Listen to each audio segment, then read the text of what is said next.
24 Ιούνιου το 48, μια χούφτα ανθρώπων δέχεται πολεμό.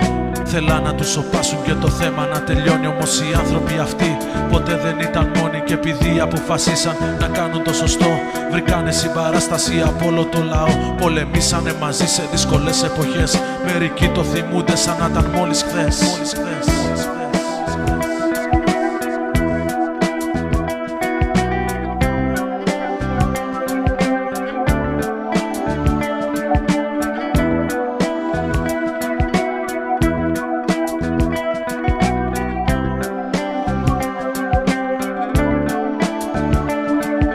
Και τώρα στο περίπου 60 χρόνια μετά, οι άνθρωποι αυτοί κοιτούν από ψηλά την πιο αγνή ιδέα που με την καρδιά τους χτίσαν. Μια ανεκτήμητη διαθήκη που σε μας χαρίσαν.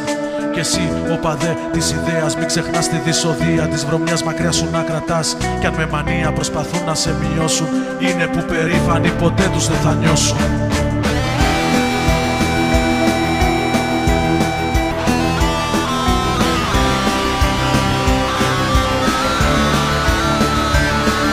Στο πράσινο το χρώμα της ελπίδας και το λευκό το χρώμα της χαράς. Κερδίζεις κάθε μάχη της κερκίδας με περηφάνεια τη φανέλα της ομόνιας φοράς.